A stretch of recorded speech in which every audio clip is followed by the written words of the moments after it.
Bismillahirrahmanirrahim. Assalamualaikum warahmatullahi wabarakatuh.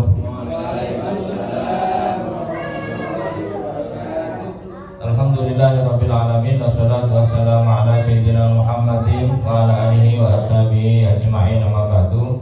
Bapak-bapak, ibu-ibu, saudara-saudari sekalian yang berbahagia, alhamdulillah hari ini kita melanjutkan kajian kita tentang kitab Tafsir Jalalain.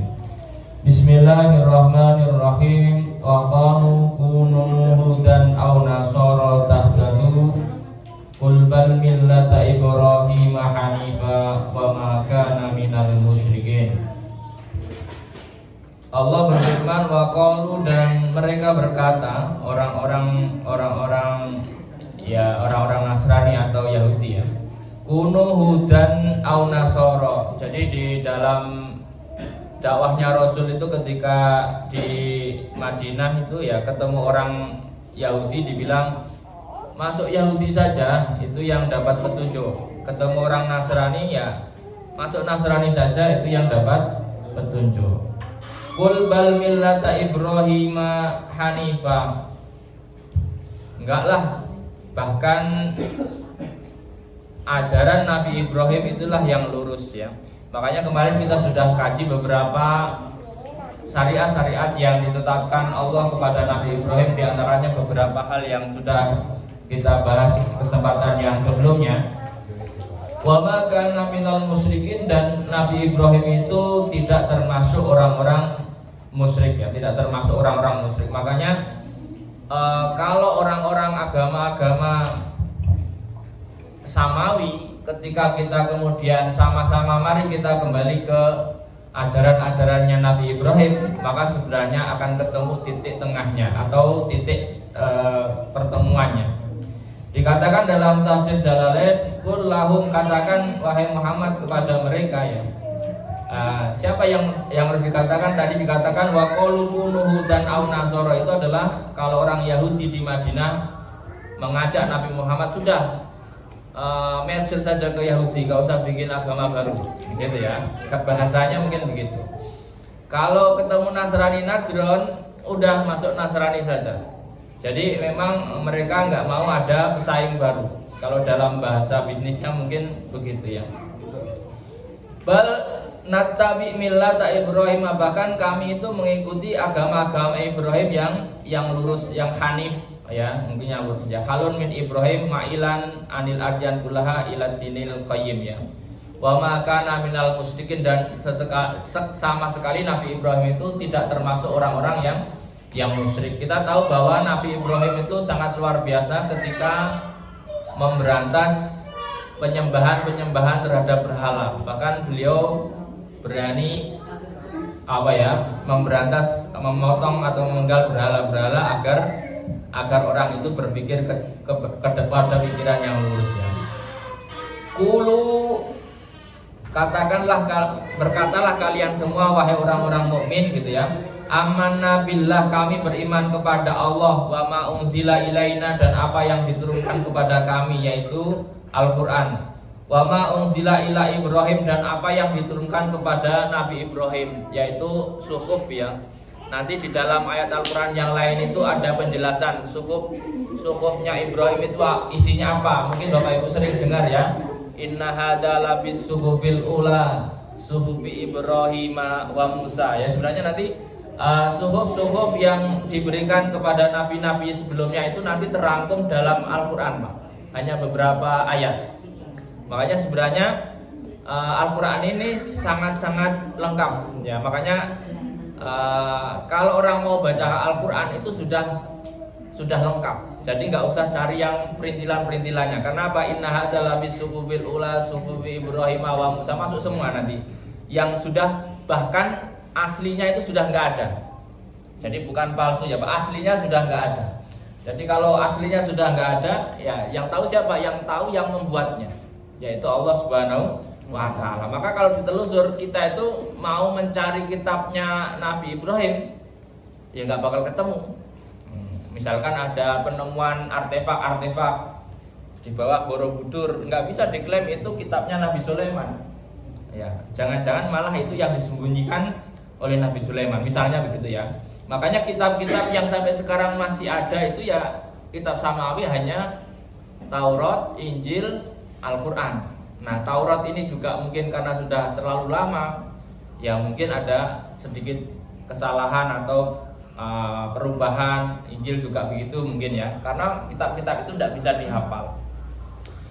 Qulu amanna billahi wa ma unzila ilaina wa ma unzila ila Ibrahim wa Ismaila wa Ishaqa wa Yaqub wal asbat wa ma utiya Musa wa Isa wa ma utiya nabiyuna min rabbihim la nufarriqu baina haddin minhum wa nahnu lahu muslimun.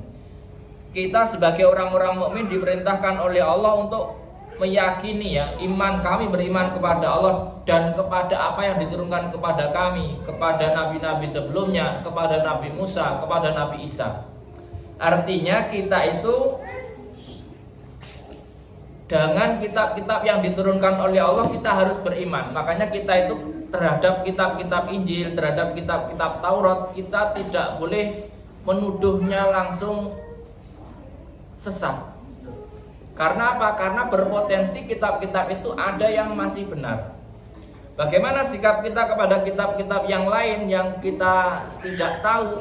Maka dalam Islam ajarannya adalah kalau kitab yang tertulis di sana itu sama dengan ajaran yang dalam Al-Quran, maka kita harus mengambilnya, menganggap itu adalah benar. Kalau persis, maksudnya satu irama. Tapi kalau bertentangan, maka kita menganggapnya itu tidak perlu diambil. Misalnya tentang cerita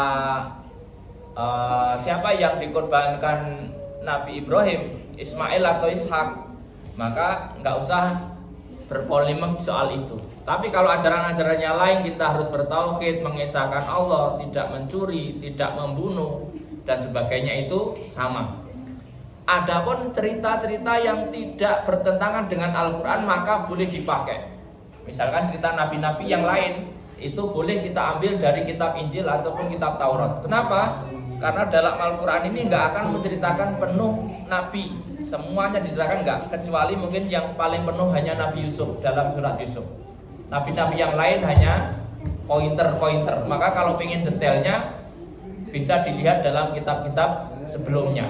Makanya nabi-nabinya Bani Israel ceritanya lengkapnya ya di kitab-kitabnya Bani Israel. Boleh dipakai, boleh, asalkan dalam koridor yang tidak bertentangan dengan Al-Quran. Tapi kalau bertentangan maka kita disuruh diam saja, ataupun tidak mengambilnya. Tapi kalau sama boleh diambil. Kalau diam artinya Quran tidak membahas cerita yang diceritakan oleh kitab itu, ya kita kalau memang itu bisa digunakan ya nggak apa-apa kalau sekedar cerita. Tapi kalau misalkan ada cerita-cerita yang menjatuhkan nabi misalnya, cerita-cerita kadang-kadang di kitab sebelumnya itu nabi-nabi itu diceritakan negatif, maka itu ya harus dilawan dengan cerita-cerita yang dihadirkan oleh Al-Quran, termasuk seperti yang kemarin sudah kita bahas di kitab-kitab agama sebelumnya. Barangkali Sulaiman ini dicap sebagai penyihir misalnya, atau mungkin Sulaiman dicap sebagai orang yang banyak istrinya, apa namanya itu kalau bahasa kitanya apa, kalau orang kemaruk istri itu apa ya, Nabi Sulaiman kan istrinya 1000 ya. Misalkan kalau ada orang sekarang istrinya 1000, mungkin nggak akan gemuk pak, dicaci maki se-Indonesia itu ya. Mungkin kira-kira begitu ya. Ya kira wong punya 2 aja mungkin ya sudah bermasalah ya kira-kira. Artinya cerita-cerita itu harus kita kita luruskan dengan apa yang dihadirkan oleh Allah dalam Al-Quran ini. Bahkan kita disuruh wama utia Musa wa Isa, kita dulu harus juga mengakui bahwa apa yang diturunkan kepada Nabi Musa itu juga dari Allah, diturunkan kepada Nabi Isa juga dari Allah. Wama utia Nabiyu nami Robin, dan diturunkan kepada nabi-nabi yang lain dari Tuhan mereka ya Allah. Maksudnya ada catatan-catatan yang bukan termasuk Injil, bukan Taurat. Kadang-kadang nabi-nabi tertentu itu hanya mendapat wahyunya beberapa lembar lah, hanya gitu. Jadi nggak sebanyak Quran. Ada mungkin ada Anggaplah kalau misalnya Luqman Hakim misalnya dianggap nabi misalnya. Maka ya apa yang diajarkan Luqman Hakim yang terinspirasi dari Allah itu bisa jadi adalah kitabnya misalnya, atau mungkin Nabi Jirjis. Mungkin Bapak Ibu nggak pernah dengar nama-nama nabi yang tidak dihafalkan ya. Nabi Daniel itu ada namanya nabi-nabi Pak. Tapi mungkin tidak terlalu. Makanya kalau ada nama Daniel, nama Jirjis itu nama-nama nabi Pak sebenarnya. Cuman ya karena kita nggak ngeh ya, yang punya ya mereka sebagainya ya. Atau mungkin sekarang jadi Jos misalnya ya, entahlah ya, terserah ya. Biasanya kalau orang pakai nama Jirjis itu di Indonesia masih ada. Kalau Daniel juga masih ada. Kalau Daniel jangan Pak, kalau Daniel ya beda ya. Daniel ya. Ya. Wa ma utiyan nabiyuna la nufarriqu baina ahadin minhum wa nahnu lahu muslimun. Di sini dikatakan la nufarriqu baina ahadin minhum wa nu'minu bi ba'di wa nakfur bi ba'di kal yaum. Kita itu kalau iman ya iman semuanya, enggak boleh percaya yang ini, enggak percaya yang sana. Makanya kalau di dalam lingkungan yang luas kita misalkan kita yakin Al-Quran sebagai kitab suci kita, maka semua isinya harus kita yakini, baik yang enak buat kita pun tidak enak. Termasuk juga kalau secara luas kitab semua yang diturunkan oleh Allah harus kita yakini kebenarannya, ya yang benar maksudnya ya. Makanya kita nggak membedakan. Makanya dalam hal ini orang Islam itu nggak boleh menistakan kitab-kitab agama lain. Nggak pernah ada kasus orang Islam terus membakar kitabnya orang lain, nggak ada. Ya, nggak ada. Karena apa ya? Karena kalau itu bisa jadi itu memang ada sebagian yang masih benar. Makanya kalau orang-orang lain suruh percaya dengan Quran, mereka kan keberatan. Benar pun keberatan, apalagi nggak benar. Maksudnya enak bagi mereka pun keberatan, apalagi nggak enak. Nah, kalau orang Islam enak nggak enak, kalau itu dari Allah ya harus kita yakini ya. Wa nahnu lahu muslimun, dan kami kepada itu adalah orang-orang yang berserah ya. Wa in amanu, kalau saja mereka beriman, yaitu Yahudi dan Nasrani, bimisli ma amantum, sebagaimana kalian beriman, faqad ihtadaw, maka sungguh mereka mendapatkan petunjuk ya. Wa in tawallau, kalau misalnya mereka adalah akan berpaling ya, anil iman, dari iman, bihi, terhadap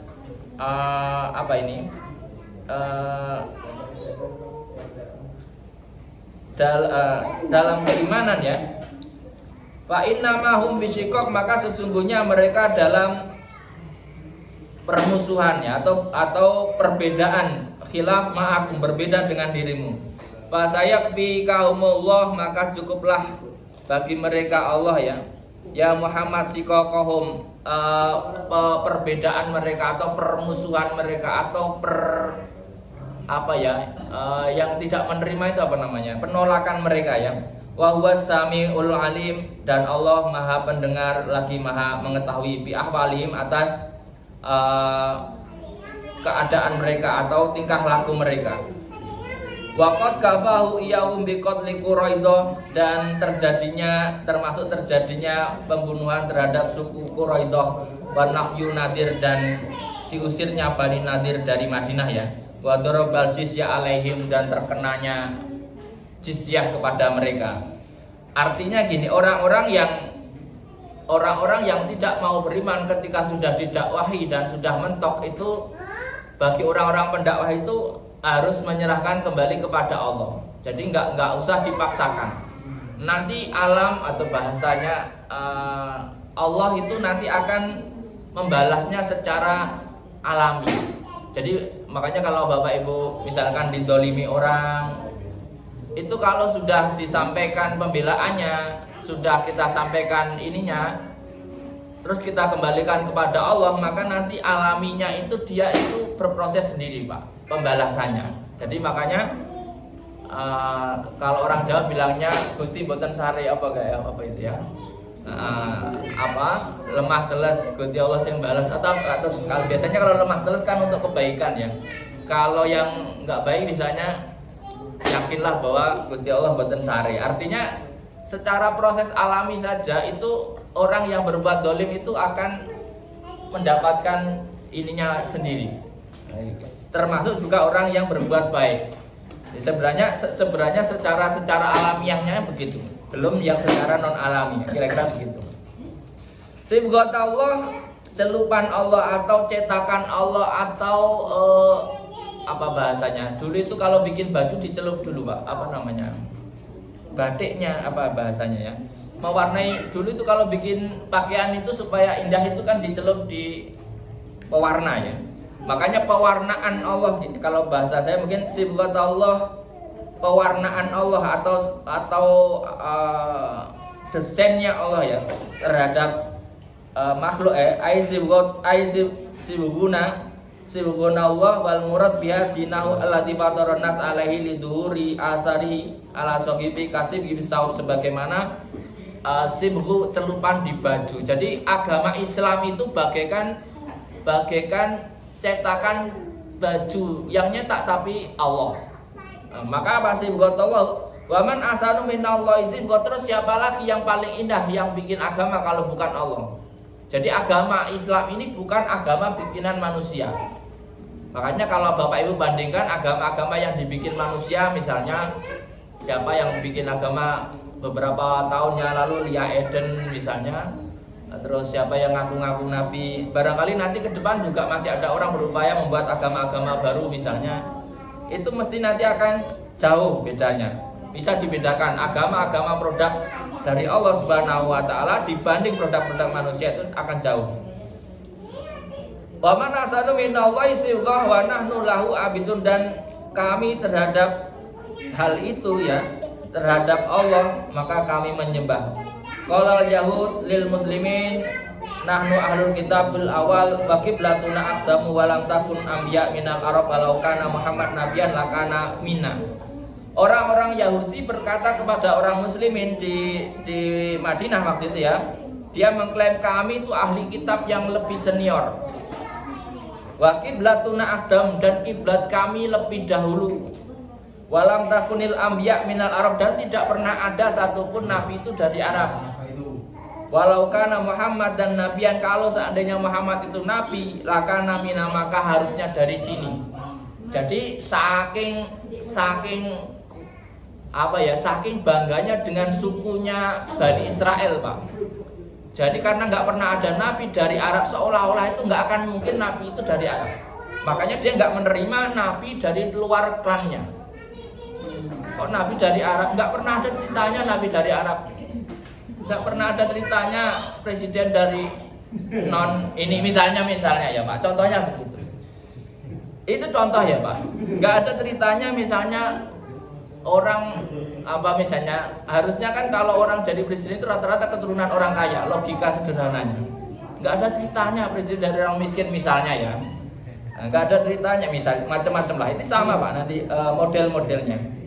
Nah, kiblat kami lebih awal, maka nggak ada kiblat baru. Ibu kota kami lebih awal, nggak ada ibu kota baru misalnya ya. Contoh-contoh seperti itu ya. Itu nanti hampir mirip ya. Kalau ditelaah itu dunia ini ceritanya muter-muter Pak, nggak jauh beda. Makanya nanti Bapak Ibu kalau jadi junior, seniornya itu akan berkata begitu. Kami orang awal, kami yang membangun ini. Ya sama Pak. Sejak iblis pertama, iblis itu kami lebih tua. Pokoknya begitu sama. Di dunia itu juga sama. Di dunia ini peradaban kami lebih kuat. Negara kalau di dunia ini antara peradaban nanti Cina, Amerika, Eropa. Itu sama Pak ujungnya. Kami lebih hebat. Pokoknya nanti ketika penguasa dunia itu pindah itu nggak terima, nggak bisa. Kami lebih hebat misalnya. Tapi kan dunia itu akan diputer. Ya, kira-kira begitu ya. Maka dalam agama itu mereka akan klaim kami ahli kitab yang lebih awal. Yahudi itu pokoknya nggak mau kalah sama Nasrani, nggak mau sama Islam, nggak mau. Orang Nasrani juga nggak mau sama Islam. Kami juga lebih tua dari Islam, misal pokoknya gitu ya. Kiblat kami lebih awal. Kiblat mereka itu kan Baitul Maqdis. Dia mengklaim ke kiblatnya itu Baitul Maqdis, nggak ada kiblat selain Baitul Maqdis. Nah, sementara Nabi Muhammad ini kiblatnya di Mekah. Nah, itu sudah mulai ketar-ketir mereka. Pada dasarnya mereka itu tahu bahwa nanti asal usul kiblat itu yang pertama juga di Mekah gitu. Makanya dia supaya sebelum orang lain membicarakan itu diklaim dulu. Inilah. Jadi apa ya bahasanya itu memprovokasi massa supaya orang itu nggak percaya kalau ada yang mengatakan kiblat itu Mekah. Jadi sebelum diproklamirkan itu sudah dipangkas dulu. Ya, jadi politiknya begitu. Qul lahum, katakan wahai Muhammad kepada mereka, atuhajunana, apakah kamu akan mendebat kami billahi dalam urusannya Allah anistofa nabiyan minal Arab, di mana Allah memilih nabi dari Arab. Apakah mereka mau ngajak debat kalau Allah itu harus milih mereka dari harus milih nabi dari mereka? Kan enggak. Makanya Allah itu sangat-sangat tidak bisa nggak bisa dipaksa dengan keinginan kita. Makanya kadang-kadang Allah itu milihnya suka-suka Allah, Pak. Makanya jangan meremehkan siapapun karena bisa jadi itu terjadi. Maka kadang-kadang yang diremehkan itulah yang kadang-kadang yang luar biasa. Nah, termasuk macam-macam lah nanti misalnya tiba-tiba ada pemimpin baru yang diremehkan, ya. Tapi malah luar biasa yang dijago-jagokan. Melempem misalnya ini contoh ya Pak. Ya, terserah lah Bapak kalau mikirnya siapa ya. Bahwa Rabbuna wa Rabbukum, ini kan Tuhan kami dan Tuhan kamu. Masa kamu nggak percaya? Ibarat kata itu seolah-olah Tuhan harus mengikuti apa kehendak mereka. Ini orang Yahudi saking kadang-kadang gini kan, karena orang Yahudi itu kan saking dekatnya waktu itu ya, saking dekat dengan Allah karena saking disayangnya. Seolah-olah apa semua katanya itu adalah disepakati oleh Allah atau dipastikan dituruti oleh Allah. Nah, itulah kemudian dia menafikan bahwa Allah itu seolah-olah nggak boleh keluar dari yang biasanya dilakukan oleh mereka. Walahu ayustafa mayyasha, maka bagi Allah ya bebas-bebas saja mau milih siapa ya. Walana amaluna walakum amalukum, bagi kami amal kami dan bagi kalian amal kalian. Ini sebenarnya ya moderat ya. Kamu sudahlah beribadah sesuai apa yang kamu yakini dan kami beribadah sesuai yang kami yakini ya. Tajawazana biha balayat ayaku nabi amalina manastahiqu bihi al-ikram wa nahnu lahu mukhlisun, dan kami dalam beribadah itu ikhlas kepada Allah. Ad-din wal amal dunakum panahnu aula bil istifa wal hamzah lil inkar dan sebagainya. Artinya ya masa orang dipilih nggak boleh. Kalau Bapak Ibu bayangkan nanti kan orang-orang Arab waktu itu dianggapnya itu orang bodoh. Kemarin mungkin sudah dibahas apa belum di ayat yang sufaha yang awal ya. Yaitu kan kenapa kami harus mengikuti orang-orang bodoh? Karena peradaban waktu itu yang kuat ya di Yahudi, Pak. Makanya kan siapa yang lebih pintar ya mereka lebih pintar secara peradaban. Nah, orang Arab itu waktu itu ya masih lugu-lugu, kira-kira seperti itu. Lalu kemudian amtakuluna inna Ibrahima wa Ismaila wa Ishaq wa Yaqub wal asbata kanu hudan aw nasara qul a'antum a'lamu amillah wa man a'lamu mimman katama syahadatan indahu minallah wa ma Allahu bighafilin amma ta'malun.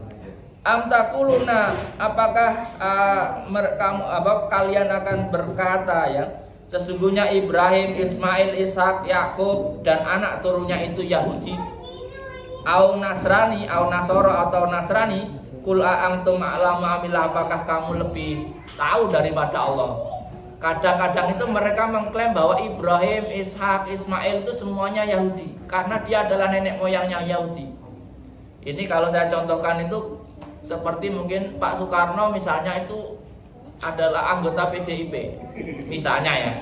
Meskipun ya kan kebalik Pak. Ya, artinya apa? Ya nggak bisa karena masa lalunya ya beda. Makanya contoh-contohnya adalah ya nggak bisa orang yang sebelumnya itu terus diklaim menjadi agama yang di belakangnya, itu tidak mungkin. Artinya nggak bisa klaim-klaim mereka itu meskipun ada garis keturunan dari mereka. Ya, meskipun Ibrahim, Ishak, Yakub dan semuanya itu adalah nenek moyang mereka. Tapi mereka itu bukan Yahudi. Tapi mereka itu adalah agama yang lurus ya. A'antum a'lamu amillah, apakah kamu lebih tahu daripada Allah ya?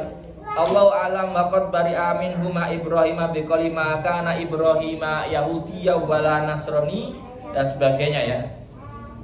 Dikatakan tidak ada Ibrahim itu Yahudi dan tidak pula Ibrahim itu Nasrani, akan tetapi Ibrahim itu adalah orang-orang yang lurus dalam agamanya. Waman adlamu, dan siapa yang lebih zalim mimman katama daripada orang-orang yang ini ya, bukan ya. Waman adlamu mimman katama syahadatan indahu, dan siapa yang lebih zalim daripada orang-orang yang merahasiakan kesaksian keberadaannya dari Allah minallah aila khadan adlamu minhu wa humul yahud katamu syahadatan li Taurah li Ibrahim bil hanifiyah. Mereka sendiri sebenarnya dalam Taurat itu juga tahu bahwa Ibrahim itu adalah orang-orang yang hanif, orang-orang yang lurus ya. Wa ma'allahu bighafilin amma ta'malun, dan Allah sama sekali tidak akan lupa atas apa yang mereka lakukan. Tilka ummatum qad khalat laha ma kasabat wa lakum ma kasabtum wa la tus'aluna amma kanu ya'malun.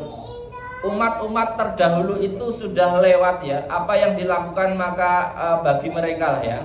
Walakum maka sabtum, tapi apa yang kamu lakukan maka akan berdampak bagimu. Walatus aluna amma kanu ya'malun, dan kamu tidak ditanya atas perbuatan orang-orang terdahulu. Artinya orang-orang terdahulu itu tidak akan ditanyakan kepadamu. Artinya kalau mereka misalnya sholatnya kayak gitu, terus kamu seperti ini, kamu nggak akan ditanya kok sholatnya orang dulu seperti itu kamu apain, nggak bisa. Jadi kita tidak akan ditanya kelakuan orang-orang yang sebelumnya. Artinya kita itu tidak akan dimintai pertanggungjawaban atas nenek moyang kita. Misalnya sama-sama tapi nenek moyang kita mungkin sudah lewat masanya, tetapi kita mungkin akan ditanya tentang keturunan kita. Kenapa anakmu kok nggak sholat? Lah itu kita ditanya, tetapi nggak akan ada pertanyaan kenapa kakekmu dulu nggak sholat, nggak bisa. Jadi kita nggak bertanggung jawab atas kakek nenek moyang kita, tapi kita bertanggung jawab atas anak cucu kita. Nah, makanya rata-rata Al-Quran mengatakan tilka umatun qad sholat laha ma kasabat wa lakum ma kasabtum wa la tus'aluna amma kanu ya'malun. Kamu tidak ditanya atas perbuatan umat-umat terdahulu, tapi kamu akan ditanya bisa jadi atas perbuatan umat-umat yang setelahnya. Makanya kalau kita buat sesuatu nanti ya kita bertanggung jawab atas umat-umat setelahnya. Saya kulus subaha, orang-orang yang bodoh itu akan berkata, saya kulus subaha uminan nas ma wallahum an qiblatihimul lati kanu 'alaiha. Apa orang-orang bodoh itu nanti akan berkata, apa yang membuatmu berpaling dari kiblatmu yang sudah ada? Qulillahil masyriq wal maghrib, katakan kepada mereka bahwa bagi Allah lah timur dan barat. Yahdi may yasha ila siratin mustaqim. Allah bebas saja menunjukkan kepada siapa saja jalan yang lurus. Saya kulus subaha, orang-orang bodoh ya, minan nas, atau di antara orang-orang Yahudi dan musyrikin di Madinah ya. Mawallahum ay syai'un sarafan nabi wal mu'minin, apa yang membuatmu berpaling kiblatnya? Ini adalah saat Nabi memindahkan arah kiblat ya Pak. Jadi awal-awal itu ketika ada perintah sholat, maka sholat itu ngadepnya ke Baitul Maqdis.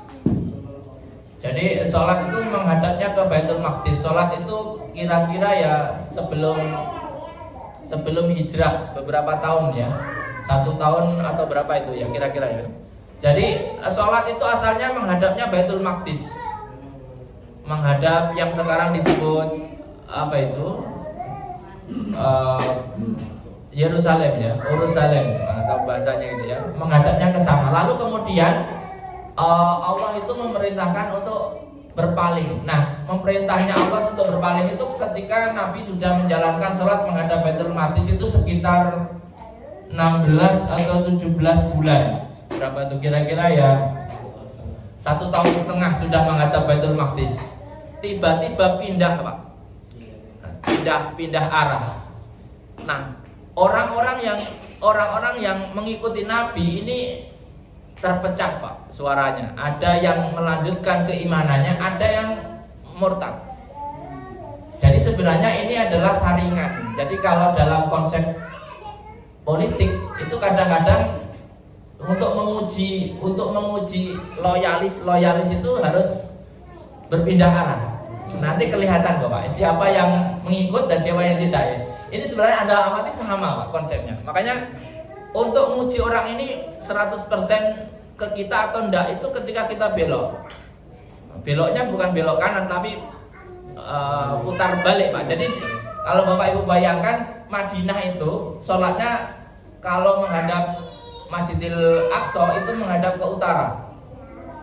Tiba-tiba disuruh balik arah menghadap ke Masjidil Haram, ke selatan, Pak. Jadi luar biasa, Pak.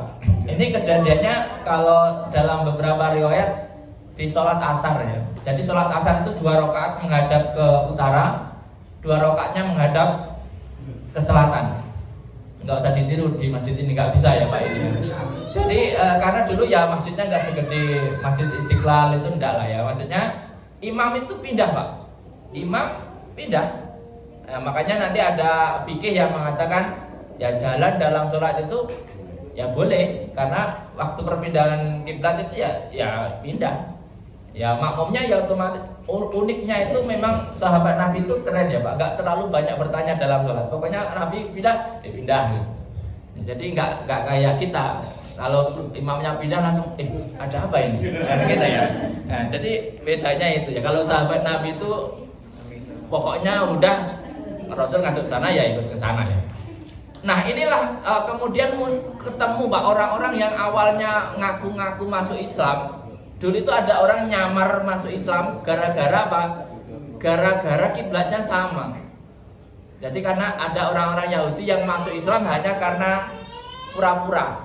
Karena dia tetap sebenarnya menghadap ke Baitul Maqdis. Jadi nyari aman, pura-pura Islam, sampulnya isinya tetap Yahudi. Nah, untuk membuka kedok mereka itu dengan balik arah. Nah, sebenarnya orang-orang yang murtad itu ya aslinya dia sebenarnya belum iman 100% atau masih seperti itu, kamuflase. Kulillahil masyriqu wal maghrib yahdi man yasha ila siratim mustaqim. Artinya timur barat itu ya punya Allah, terserah Allah mau disuruh ngadep kemana. Jadi kita itu taat perintah Allah, bukan taat pikiran kita sendiri ya, misalnya kan gitu ya. Ala istiqbali bisolah wa ya Baitul Maqdis wal ityan bisin dalah alal istiqbal minal ahbar bil ghaib dan sebagainya. Ayat ini menunjukkan bahwa ini adalah sesuatu yang saat itu belum terjadi. Saya qulu subaha minan nasi ma wallahum itu artinya terjadinya itu setelah kejadian. Jadi setelah kejadian mungkin terus nanti ada orang-orang pada ngomong di belakang, itu Muhammad gimana sih? Kok kiblat dipindah-pindah? Bukannya kiblat itu Baitul Maqdis, nenek moyang kita kiblatnya Baitul Maqdis dan sebagainya.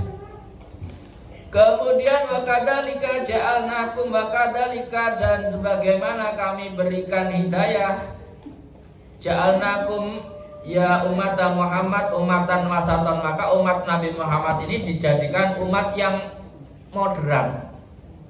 Litakunu syuhada ala nas, untuk menjadi saksi kepada manusia di hari kiamat. Anna rasuluhum balagatuhum, sesungguhnya rasul-rasul mereka itu menyampaikan dakwah mereka kepada umatnya. Wa yakuna rasulu alaikum syahida, dan mereka menjadi rasul-rasul mereka itu menjadi saksi ya. Wa ma ja'alnal qiblatal lati kunta 'alaiha, dan tidak kami jadikan kiblat yang sekarang kamu menghadap sebagaimana yang dulu kamu menghadap ya, aula wahyal Ka'bah wa kana sallallahu alaihi wasallam yusolli ilaiha falamma hajara amra bi istiqbal Baitul Maqdis ta'allafa taklifan lil yahud fasalla ilaihi sittata asara sahron ya. Jadi Rasul itu sebelum hijrah itu sholatnya masih menghadap Baitul Maqdis. Lalu kemudian saat sudah hijrah disuruh putar arah menjadi menghadap ke Mekah. Kemudian illa lama kecuali untuk mencari tahu, untuk memperjelas ya, mayat tabiur rasul, siapa yang mengikuti rasul, mimma yang qalibu ala akibai, siapa yang yang tidak mengikuti lah ya, kira-kira siapa yang pengikut setianya dan siapa pengkhianatnya. Untuk mencari pengkhianat itu ya dengan cara berbalik arah.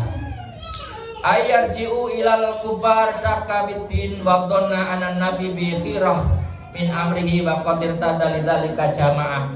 Lalu kemudian sebagian orang kembali ke kafir. Ada juga yang kemudian ragu terhadap agamanya ya. Disebutkan anan nabi sallallahu alaihi wasallam bi khirah min amrihi wa qad irtadalidzalika jamaah. Ya cukup banyak juga yang kemudian tidak mengikuti. Seperti kalau di Indonesia mungkin seperti orang memindahkan ibu kota lah Pak, kira-kira. Mesti ada yang pro dan ada yang tidak. Itu ketahuan Pak. Yang tidak mesti itu yang tidak pro. Pokoknya gitu. Yang asalnya pro terus ketika pindah terus jadi nggak pro, ya berarti pronya waktu itu nggak. Pokoknya gitu Pak. Itu sebenarnya kalau dalam sejarah sudah ada Pak. Mesti ada yang keluar dari barisan juga ada. Yang asalnya itu kelompoknya terus gara-gara itu terus gak setuju pindah juga ada. Itu sejak dahulu. Ya begitu pokoknya dunia ini. Ya pokoknya ya begitu lah ya Pak ya, dinikmati saja cerita dunia ini. Kemudian wa in kanat lakabiratun wa in kanat wa ilaiha lakabiratun aisyaqqa 'alan nas. Itu memang berat. Memang berat Pak, mindah sesuatu arah itu berat. Mindah arah organisasi, mindah arah bisnis, berat Pak. Gitu ya kira-kira. Ila alal ladina hadallah, kecuali orang-orang yang diberikan petunjuk kepada Allah. Berpindah arah itu sudah keluar dari kenyamanan yang awal, setahun setengah itu sudah nyaman Pak. Tiba-tiba disuruh ganti. Itu kan kalau imannya nggak kuat, apa-apaan ini kan kira-kira begitu ya. Kita ada yang misalkan sudah nyaman-nyaman di kantor ini, tiba-tiba setahun setengah pindah kantor. Itu kadang-kadang berat, kecuali yang memang dapat petunjuk, udah kan kira-kira begitu. Itu contoh ya. Wa ma kana Allah liyudhi'a imanakum ilal ladina hadallahu wa ma kana liyudhi'a imanakum ay salatakum ila baitil. Dia itu khawatir bagaimana sholat kami pas madhep Baitul Maqdis, jangan-jangan nggak ada pahalanya. Dia khawatir itu. Tapi Allah menjamin wa ma kana Allah liyudhi'a imanakum. Apa yang sudah kamu lakukan dari keimanan itu tidak akan sia-sia. Artinya apa yang sudah dilakukan manusia terhadap perintah Allah sebelum perintah itu dinasah, maka itu masih mendapatkan pahalanya. Sebagaimana ayat sebelumnya. Orang-orang yang mati dalam kondisi Yahudi, Nasrani sebelum adanya Islam itu ya sah pahalanya. Tidak akan tersia-siakan sama. Sebelum ada peraturan baru berlaku, maka peraturan lama itu tidak akan disia-siakan oleh Allah. Jadi artinya ya seperti itu. Kalau bagi kita sebelum kita tahu, maka ketidaktahuan kita itu tidak dianggap dosa. Makanya Bapak Ibu kalau melakukan sesuatu dosa tapi nggak tahu sama sekali, maka itu tidak dihitung. Kira-kira begitu. Atau pernah melakukan sesuatu ibadah tapi nggak tahu pasnya, itu juga nggak akan disia-siakan. Misalnya kita dulu karena belum belajar, nggak tahu kalau sholat itu misalnya baca Fatihah misalnya, ya nggak apa-apa kalau sudah lewat ya. Ai salatakum ilal baitil maqdis bal yusibukum alaihi anna sababun nuzuliha su'al amam mata qabla tawil, karena sebab turunnya ayat ini adalah bagaimana kondisi orang-orang yang mati sebelum perpindahan, kasihan dia nggak madhep Ka'bah. Bukan begitu ya. Dia mati sebelum perpindahan takwil, maka dia tidak dianggap orang-orang yang tidak beribadah, tetapi tetap dinilai sesuai dengan perintah Allah pada masanya. Innallaha binnasi la raufur rahim, sesungguhnya Allah itu terhadap orang-orang mukmin maha lembut dan maha belas kasih ya. Di adami itu adi amalin, artinya Allah itu nggak sekejam yang kalian bayangkan. Jadi makanya kita nggak boleh menggambar Allah itu kejam banget terhadap orang-orang yang beribadah. Makanya kalau ada orang sudah beribadah itu jangan terlalu kejam, dikit-dikit bid'ah, masuk neraka. Jangan terlalu kejam. Allah nggak sekejam dirimu, kira-kira begitu ya. Qad naro taqalluba wajhika bis sama, qad naro sungguh kami telah melihatmu bolak-balik waktunya ya, tolah-toleh wajahnya bis sama di langit ya. Qad naro taqalluba wajhika bis sama falan waliyannaka qiblatan tardoha, maka sungguh nanti akan kami palingkan kiblat itu kepada kiblat yang kami turunkan. Jadi Rasul itu sebenarnya ketika sholat menghadap Baitul Maqdis itu sering dibully, Pak. Katanya Rasul dapat wahyu dari Allah, kiblat masih ikut-ikutan. Kira-kira gitu. Bapak bisa bayangkan ya, kira-kira. Giliran dipindah ngomongnya lain lagi. Makanya nurutin orang yang benci itu nggak ada habisnya, Pak. Ngikutin mereka dibilang katanya ini kok gitu. Giliran punya ini sendiri diputar balik. Makanya kalau Bapak Ibu lihat orang yang benci itu nggak dikasih apapun nggak bakal kelar. Kelarnya ya ditunggu saja waktunya selesai. Serius. Dikasih dalil bukti sebanyak apapun orang itu kalau sudah benci udah nggak bisa nerima. Dicari lagi alasan yang lain. Qad naro taqalluba wajhika bis sama falan waliyannaka qiblatan tardoha fawalli wajhaka satrul masjidil haram, maka hadapkanlah wajahmu menghadap dalam sholat satrul masjidil haram, ke arah masjidil haram. Jadi gini Pak ya, ayatnya ini jelas. Fawalli wajhaka satrul masjidil haram, arahkan wajahmu ke arah masjidil haram. Ya, bukan ke Ka'bah. Artinya bagi orang-orang yang di Indonesia seperti kita itu cukup mengarah ke Masjidil Haram. Arah Masjidil Haram kira-kira mana? Arah barat ke utara sedikit sudah tepat ya. Soalnya nggak harus kemudian pakai teropong yang bisa tembus semua benda terus diteropong gitu ya. Tetapi kalau kita sebagai orang yang sedang berada di Masjidil Haram, kalau kita di dalam masjid maka kita harus menghadap ke Ka'bah.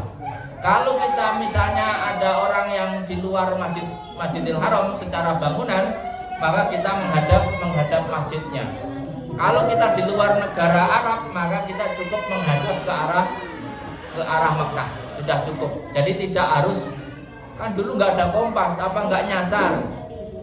Bagaimana terus orang-orang yang masjidnya miring sekarang pada diliringin lagi? Bagaimana sholat-sholat kakek kami yang misalnya kiblatnya miring? Tadi sama Pak jawabannya. Innallaha la nudhi'u amala sebelumnya lah. Allah ya nggak sekejam dirimu. Oh berarti masuk neraka orang-orang yang sholatnya ngadep mana Kolombo katanya kemarin. Ya Allah ya nggak gitu juga kali.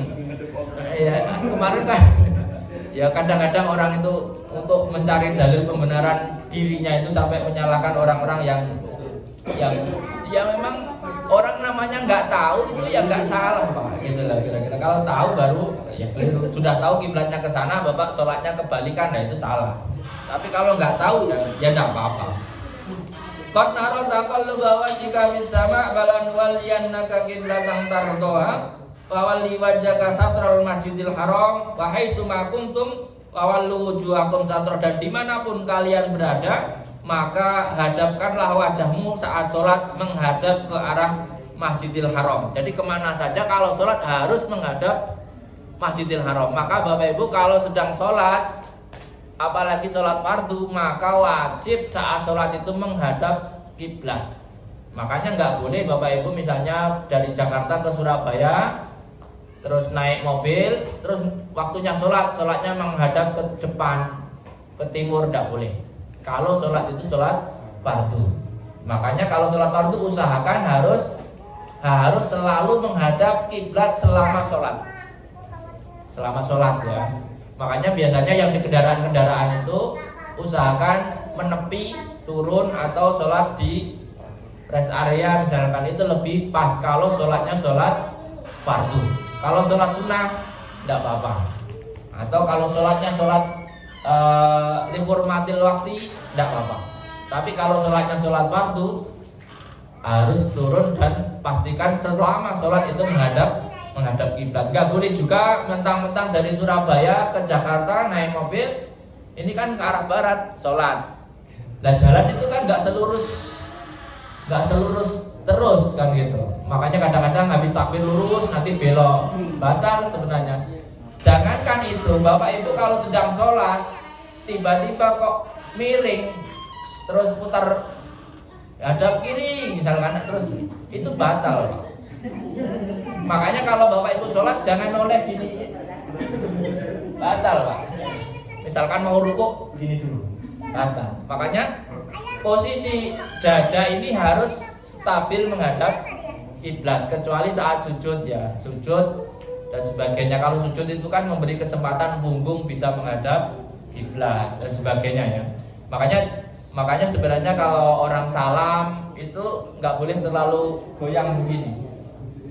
Assalamualaikum, nggak boleh ya. Harusnya yang noleh itu ini membagi supaya pipinya ini kebagian ngadep kiblat mestinya. Jadi kalau bapak-bapak ada yang belum tahu, nggak apa-apa dulu, besok nggak boleh ya gitu ya. Kalau dulu nggak tahu nggak apa-apa, besok nggak boleh karena sudah dikasih tahu kan gitu ya. Jadi assalamualaikum ya cukup assalam ini lehernya. Nanti setelah salam yang pertama itu bebas, karena yang paling urgent itu salam yang pertama. Salam yang pertama, salam yang kedua langsung putar lari tidak apa-apa. Ya kira-kira begitu. Karena sudah selesai ininya. Salam yang kedua kan sunnah nilainya. Kemudian wawali wajhaka satroh ya, wawal wujuhakum satroh wa innal ladina utul kitab la ya'lamuna annahul haqqu min rabbihim. Orang-orang yang diberikan kitab itu sudah tahu bahwa kiblat yang pertama itu adalah Ka'bah. Ya, lama bi kutubihim minan na'tin nabi min annahu yatahawal. Bahkan di dalam kitab-kitab mereka itu diceritakan bahwa bukti bahwa Muhammad itu nabi adalah nanti akan memindahkan kiblat. Itu sebagai bukti ya. Wa ma'allahu bighafilin amma ya'malun, dan Allah tidak akan lupa terhadap apa yang mereka lakukan ya. Kita ada juga yang menggunakan ta, ada yang menggunakannya ya. Min imtisali awamil bil ya ayyahud min ingkari amrul qiblah ya. Wala in ataital ladina utul kitab bi kulli ayat. Kalaupun sungguh kalian datangkan semua bukti kepada orang-orang yang diberikan kitab itu atas benarnya pemindahan kiblat, matabi'u qiblatakum mereka sama sekali tidak akan mengikuti kiblatmu. Wa ma anta bitabi'in qiblatahum, dan kamu juga tidak akan mengikuti kiblat mereka ya. Dan sebagainya. Wa ma ba'dhum bitabi'in qiblatabad, dan tidak ada sebagian mereka mengikuti kiblatnya sebagian yang lain. Al-yahud kiblatan nasara bil aks. Jadi Nasrani tidak akan ikut kiblatnya Yahudi, Yahudi tidak akan ikut kiblatnya Nasrani. Apalagi ikut kiblatnya Muslim. Padahal sebenarnya mereka tahu bahwa Ka'bah itu adalah kiblat utama dalam kitab-kitab yang diturunkan oleh Allah dalam kitab-kitab mereka ya. Wala ini tabata ahwa'ahum, kalau kamu ikut hawa nafsu mereka, alladiyatuna ilaiha, yang mereka gembar-gemborkan ya, yang mengajak kalian mimba dimaja kaminal ilmi, setelah kamu diberikan wahyu, innaka idal laminal zalimin, maka sesungguhnya kamu saat itu menjadi orang-orang yang zalim. Artinya orang itu ketika memindahkan sesuatu, ketika ada demonstrasi misalnya, itu kadang-kadang ngeper Pak. Kadang-kadang kita mengubah sesuatu itu ketika habis kita ubah terus ada yang komplain, ada yang demo, itu kadang-kadang apa saya cabut aja ya, kadang-kadang begitu. Maka di sini dikuatkan oleh Allah, pokoknya udah kamu hadirkan banyak argumen, banyak bukti, mereka juga nggak akan nerima argumenmu, maka tetaplah pada pendirianmu. Ya sudah, yakin saja. Makanya kadang-kadang kita itu dihadapkan pada posisi-posisi seperti ini. Makanya kalau kita sudah yakin pilihan kita itu benar, maju saja. Soalnya Pak, kalau nurutin orang Pak, nggak ada benernya, Maka jangan terlalu nurutin kemauan orang ya, kecuali ya kalau konsumen ya namanya konsumen ya.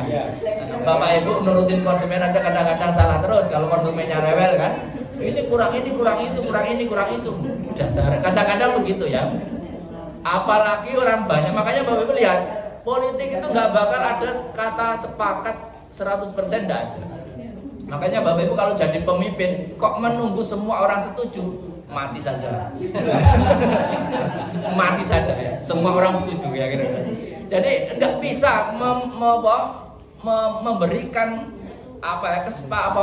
kesenangan kepada semua orang itu tidak bisa. Ya, tapi paling tidak memberikanlah kepada yang mayoritas. Paling tidak begitu. Kalau tidak semuanya. Kalau semuanya goyatun latukso ya, irdau jaminas goyatun latukso itu sudah dirumuskan para ulama dahulu. Memberikan apa istilahnya ya, kesepakatan untuk semua orang itu nggak mungkin. Maka media-media itu akan tetap ketemu orang yang tidak setuju. Maka lihat Bapak Ibu kalau ada berita, ada keputusan apa, media itu tinggal dicari siapa yang tidak setuju, mesti ada. Kalau nggak ada yang hebat, dicari yang kroco-kroco, mesti ada yang nggak setuju.